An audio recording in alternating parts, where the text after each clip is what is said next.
Vamos falar sobre antracnose. Então, a antracnose é uma doença fúngica que tem como característica, para a maioria das doenças, o agente etiológico do gênero coletótrico. Então, tem várias espécies, algumas específicas de algumas culturas, mas uma marca, além do sintoma de uma lesão deprimida que a gente vai ver, a gente tem a formação do acélula. Então, toda vez que você vê uma lesão que é suspeita de ser antracnose, é fundamental a gente buscar a presença do corpo de frutificação, que é o acélula. Então, a célula nada mais é do que um conjunto de setas, né? Então, vocês estão vendo esses micélio esterilha preto, né? Então, são prolongamentos aí pretos. Por baixo, a gente tem os conidióforos e os conídeos que são produzidos, né? Por baixo aí dessas setas. Os conídeos aqui são conídeos hialinos, de forma geral, alantoides, né? Então, com um pseudosepto, né? No centro. Apesar de não ser um corpo de frutificação propriamente dito, o acélula, quando ele seca, ele é recoberto por uma mucilagem. Quando ele seca, ele reveste esses conídeos e protege contra as intempéries.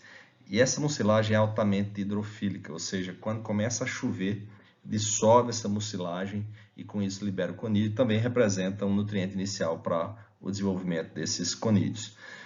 Então, é uma estrutura altamente dependente de água para liberar os conídeos e para a doença ocorrer. O ciclo de vida, em geral, é baseado em conídeo, como a gente falou. Então, a gente tem o conídeo, né, que vai ser liberado ali no acélula, né, pelos conidióforos, né, contidos no acélula. Esse conídeo vai penetrar via estômago, né, vai colonizar o tecido vegetal. Inicialmente é assintomático, né, então ele é um fungo hemibiotrófico. Depois ele vai causar uma necrose, né, e podridão do fruto, né, da folha ou do caule. Sob condições adversas, temperatura mais amena, estresse hídrico, tecido senescente, ou seja, exaurindo os nutrientes, é induzida a reprodução sexuada desse fungo. Então, você tem a combinação de gametas e, com isso, a formação de peritécios. Então, isso representa a reprodução sexuada. Então, se a gente tem peritécios associados ao tecido vegetal, sintomático para a antracnose, também representa coletótico. Também isso quer dizer que a gente tem coletótico como agente etiológico. É menos comum em tecido em pleno desenvolvimento, mas é mais comum em tecidos mortos, ou seja, na fase de sobrevivência do fungo. Uma vez o conídeo, o ascósporo produzido, ele vai ser liberado sob condições favoráveis e vai iniciar também um novo ciclo de infecção. A gente tem antracnose em milho, não só milho, mas a espécie Coletótica graminícola também infecta sorgo. Inicialmente é uma lesão deprimida, a gente observa muito ao longo da nervura uma lesão avermelhada. No limbo foliar a gente observa uma lesão com a borda marrom, escura, e o centro marrom claro, cor palha. Dentro dessa lesão, a gente vai observar a presença dos acéfalos. Então, é fundamental, toda vez que a gente tiver um sintoma que pode remeter à antracnose, a gente confirmar essa etiologia nas lesões mais velhas com a presença do acéfalo. Se você não está vendo acéfalo, coloque uma câmara úmida, um saco úmido, por 24 horas que você vai ver esse acéfalo lá no tecido vegetal.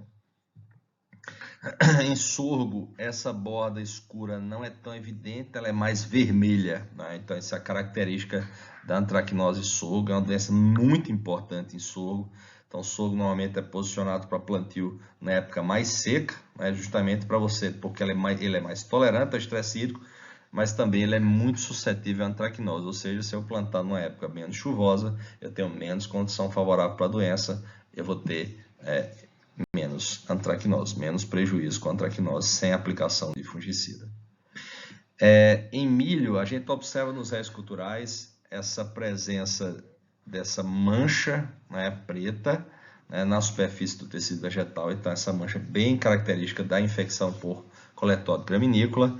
Dependendo do momento que ocorrer essa infecção no desenvolvimento da planta de milho, a gente vai ter mais ou menos prejuízo em relação à podridão de colmo. A gente pode ter uma completa podridão de colmo e a planta tombar, ou a gente pode ter uma lesão muito pequena, causada pelo coletótico, não levou a prejuízo para a planta, mas isso representa a multiplicação do inóculo, ou seja, para essa minha safra eu não tive prejuízo, se eu não tomo uma medida como uma rotação de culturas, que vai reduzir a sobrevivência desse inóculo, eu vou ter no ciclo seguinte muito mais propensão a epidemias ou severidade maior, né? Podridão de culmo, lesão foliar, e também ele pode colonizar grãos. A gente tem antracnose em soja, já é uma outra espécie, é o coletótero truncato, uma espécie predominante. Então, o coletótero truncato vai causar uma lesão na folha, uma lesão cor palha, né? Então, a borda amarronzada, e no centro da lesão, se vocês olharem com calma, vocês vão ver que tem uns pontos pretos. Esses pontos pretos são os acérulos. Então, quando a gente olha na lupa, a gente vai ver aquela estrutura que eu mostrei no primeiro slide. A gente tem a lesão acontecendo também em caule, então ele pode penetrar ali pelas lenticelas, causar uma lesão deprimida que pode levar ao quebramento, né, do caule. E o dano mais drástico do coletótico, pessoal, é em vagens, né? Então a gente tem infecção desde a flor, que pode levar ao abortamento da flor, abortamento de vagens novas, e grãos xoxos, né? Então aquele grão pequeno, então a gente vai reduzir o peso de 1000 grãos e reduzir em produtividade. Então assim, só ter de curiosidade, é muito comum também, além da lesão, né, que a gente está observando aqui em cima em folha, a gente tem uma lesão avermelhada ao longo da nervura, principalmente na superfície abaxial. Isso também é um sintoma de antracnose, causado por coletótero truncato. Coletótero truncato pode infectar, além de soja, a gente tem relatos dele infectando milho, né? Não é tão comum e não causa tanto dano, mas ele pode se multiplicar em restos culturais de milho. E infectando feijoeiro. Em feijoeiro já é mais comum. O coletótero truncato ele causa uma doença chamada de sarna do feijoeiro. Uma lesão deprimida, mas muito mais contínua, diferente da antracnose propriamente dita. A antracnose em feijoeiro é causada por uma outra espécie, que é o coletótico lindemuciano. O coletótico lindemuciano ele vai causar uma lesão em vagens, né? Então, uma lesão deprimida na vagem, o centro da lesão fica acinzentado, um marrom palha acinzentado, a borda marrom. Vai comprometer o desenvolvimento de grãos. A gente observa até em casa, né? Vocês podem tomar isso como exercício, né? Então, você chegar em casa, você olha o feijão fazelos, né? Então, o feijão tipo carioca, a gente observa umas lesões vermelhas no grão. Isso aí é um dos sintomas da infecção por coletótico. Provavelmente não causou dano, mas isso indica que esse patógeno é transmitido por semente. Então, esse inóculo, a infecção aconteceu mais tardia, não resultou em prejuízo em produtividade, mas se a gente usar esse grão como uma semente, né, a gente vai estar levando o inóculo para os próximos ciclos. A gente tem infecção aqui, né, na folha, então a lesão deprimida na folha, principalmente ao longo das nervuras, e essa infecção também pode acontecer no caule, né, levando ao quebramento do caule. Então, lesão em folha ao longo das nervuras. Se essa infecção ao longo da nervura acontecer logo no início do desenvolvimento de folhas, leva a uma curvatura dessas folhas, a lesão no caule e lesão na vagem e grão. Essa é a principal doença do feijoeiro, e o pessoal tem feito muitos ensaios em relação à contribuição simplesmente de cultivares combinado com a época de semeadura. Então, meio que independente de cultivares, né, fazendo um plantio bem mais cedo, né? Então, um plantio aqui acontecendo em outubro, né? Então, quanto mais cedo acontece o plantio, eu pego umidade, então as chuvas, as primeiras chuvas que vão acontecer, e também temperatura amena, né? Então, essa temperatura a 17 graus em média, com a umidade de pelo menos 24 horas de molhamento foliar, é a condição favorável para a epidemia. E vocês veem aí como distor de um plantio mais tarde, no final de outubro, né? Independente da cultivar. Da cultivar tuiuiu, acaba que ela é um pouco mais resiliente, né? Então mais tolerante à antracnose, mas a gente ainda tem essa mesma curva de epidemia acontecendo mais drasticamente. Em relação à produtividade, então a gente vê o impacto na produtividade, então muito menor produtividade nesse plantio mais cedo, como reflexo dessa maior importância da antracnose.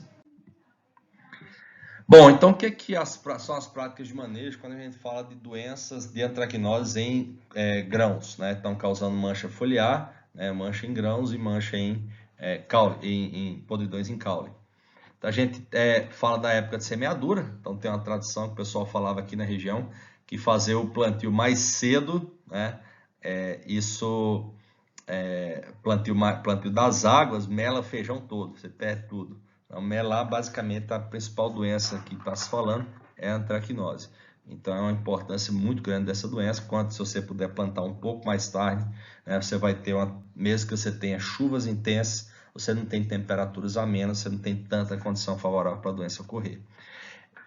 Como é uma doença muito importante, tem um trabalho muito forte dos programas de melhoramento de feijoeiro para buscar resistência. Só que é um patógeno que tem uma alta variabilidade, então tem que ter uma ideia de qual que é a raça predominante na região para a gente recomendar e recomendar exclusivamente. Então, mesmo que recomende, na maioria das vezes a gente tem uma mistura de raças, né, do feijoeiro, do coletótico. Então, pode ser que tenha uma das raças que seja capaz de quebrar a resistência da sua cultivar, ou seja, é uma ferramenta para o manejo integrado, uma ferramenta interessante, mas que não pode ser usado exclusivamente como ferramenta de manejo para antracnose.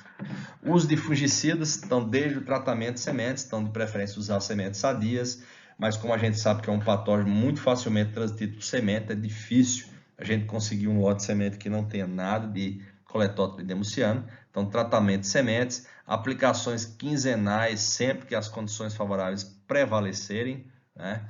Então, tem produtos à base besbidazóis, o carbendazim está com os dias contados, mas você tem o tiofanato metílico, você tem vários triazóis que são recomendados, registrados para manejo da antracnose e vários protetores. Tem um protetor em particular que é muito utilizado, que é o mertim, né? Então, o estanhado.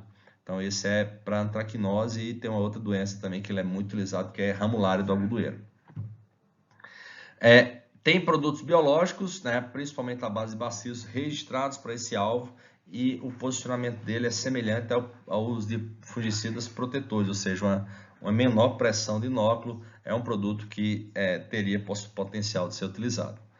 Rotação de culturas, né, com plantas não hospedeiras, né, então isso é uma prática muito importante, sabendo que ele tem uma fase saprofítica, ou seja, sobrevive ali nos restos culturais. Então, você tem uma rotação de culturas com plantas não hospedeiras é fundamental para a gente quebrar o ciclo, né, do patógeno. Outra doença que causa lesão deprimida, e esse mais em árvores, são os cânceros, né? Então, cancro basicamente é uma lesão, que começa em pontos de ferimentos ou em gemas, né, de brotação. Esse fungo ele vai colonizando a gema, causa uma lesão deprimida, gradualmente vai colonizando o caule e pode levar até a morte da planta. O ciclo, né, para os cancros de etiologia fúngica, em geral, eles têm dois ciclos, né, predominantemente o ciclo sexuado, né, então a gente tem ali a fusão de gametas, né, formação dos corpos de frutificação, geralmente peritécios. Esses peritécios vão ter a liberação dos ascósporos que vão infectar os tecidos novos. Alguns desses patógenos também, além de causar cancro, ele também causa doença pós-colheita, também infecta frutos, tá? No ciclo da cultura, durante o período que a gente chama de epidemia, esse fungo, algumas das espécies que causam cancros, eles também têm reprodução assexuada. Então, a gente vai ter a formação de conídeos e novos sítios de infecção durante o período de produção. Veio o inverno, veio um período desfavorável para o desenvolvimento, período de estresse hídrico, as folhas e caem, então o fungo fica lá, ou tendo a reprodução sexuada, ou na sobrevivência na falta de micélio dormente associada aos caules. A gente tem duas espécies, tem várias espécies, tem inclusive bactérias que causam cancros, mas a gente vai discutir mais em detalhe os cancros que ocorrem em macieira, né? Então, a gente tem o cancro de papel, que é muito comum, né? A gente tem aqui em Lavras, né? Então, tem várias regiões de produção. A Botriosfera dotídea é o agente etiológico, cancro de papel. E a gente tem uma outra cancro que foi introduzido uns 8 anos atrás, na região de Santa Catarina, então tá distribuído no Brasil, que é bem mais agressivo, que é causado por Neonectra galligena. Então, é o cancro da maçã, pera e muitas outras árvores. Então, cancro, né, em macieiro, cancro de papel particularmente, ele tem esse nome porque à medida que o fungo vai colonizando, a planta vai descartando o ritidioma, então fica essas camadas ali do caule que vão se destacando. Então, por isso, cancro de papel, esse nome. Por baixo desses cancros, a gente vai observar os peritécios pretos que são formados. E esse mesmo fungo, quando ele libera ascósporos, o ascósporo tanto infecta novas gemas ou ferimentos, como também pode infectar frutos. E é um dos agentes etiológicos de podridão de fruto, podridões pós-colheita. Tá? Então, ele tem uma importância muito grande, não só na redução dos ramos, da viabilidade de ramo, mas também nessa importância pós-colheita. O outro cancro que foi introduzido é o chamado de cancro europeu, Nectar galligena. O cancro europeu, ele é o fungo, da mesma forma, né, ele vai ser formado em peritécios, vai ter liberação dos conídeos, né, dos ascósporos, desculpe, que vai infectar gemas, né, e pontos de ferimento. Esse fungo ele forma abundantemente esporodocos durante o período de epidemia, ou seja, a gente tem uma reprodução assexuada muito efetiva, muitas vezes dois tipos de reprodução acontecendo no mesmo caule. Então, por isso ela tem sido muito agressiva pelos danos, pela a capacidade infectiva que esse patógeno tem muito maior em relação ao cancro de papel e também pela capacidade de esporular abundantemente, tanto na fase assexuada quanto sexuada.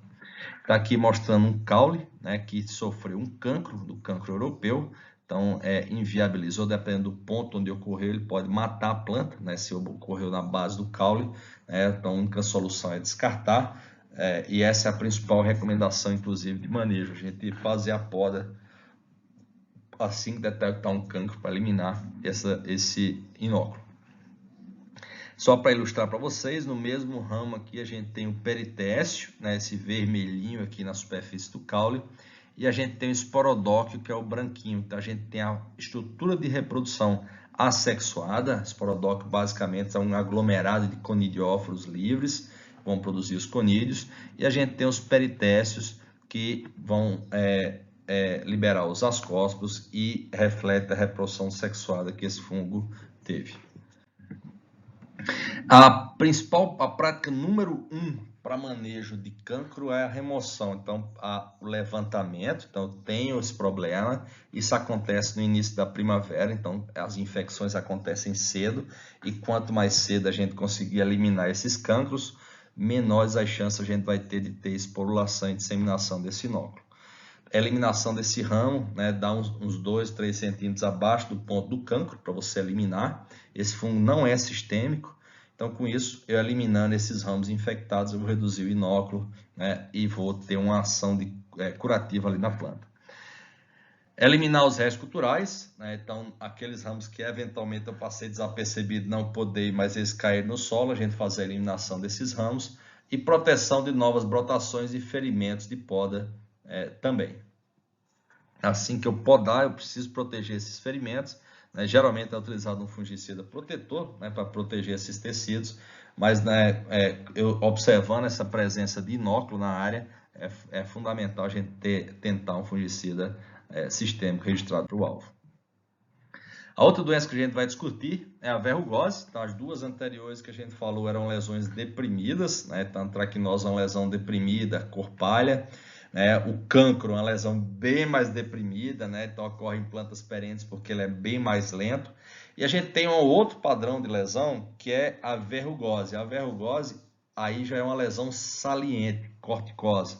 Então a gente passa o dedo, a gente observa como umas verrugas, por isso o nome verrugose. Então tecido corticoso do fungo sobre o tecido ali do vegetal. Então em cima dessas lesões, a gente observa esses pontos pretos que são os estromas, né, e peritécio dos fungos. Então, ele ocorre muito em limoeiro, mas ele pode afetar basicamente todos cítricos, né, causado por Eusine australis. Então, a gente tem aqui, né, os frutos sintomáticos, o ciclo é simples, né, então ele pode formar tanto piquinídeo quanto peritécios. Geralmente, a gente vai encontrar mais os peritécios, que vão liberar os ascóspores e começar um novo sítio de infecção. Além de frutos, ele pode infectar também folhas, né? Tá aqui um sintoma mais drástico afetando o limoeiro, né? Então, o fruto, aliás, do limão, por mais feio que seja, né? Então ele pode atrapalhar o desenvolvimento do fruto, mas não afeta tanto a produtividade de suco, tá? Então, é uma doença muito cosmética, mas que impacta, claro, a comercialização. Para a indústria, né, então o pessoal nem atenta muito para esse problema. Está aqui em laranja também, então laranja azeda, a gente tem a presença e aí já deprecia a comercialização. A gente tem a lesão acontecendo em folhas, né, tão drástico quando a gente está em frutos, mas lembra, não só a redução de área fotossintetizante, mas também essa lesão na folha representa o inóculo que pode infectar os frutos. As práticas de manejo são a eliminação dos restos culturais, então a gente ia eliminar frutos e folhas, né, e eventualmente ramos, que estão também sintomáticos, e proteção de folhas e frutos, pode utilizar fungicidas do grupo dos benzimidazóis, mas fungicidas protetores, né, resolvem bem, fungicidas cúpricos aplicados a cada 15 dias a partir do florescimento. Lembrando que a ação curativa é mínima, né, com qualquer produto que for ser utilizado. Então, a ação geralmente é protetiva a partir do florescimento.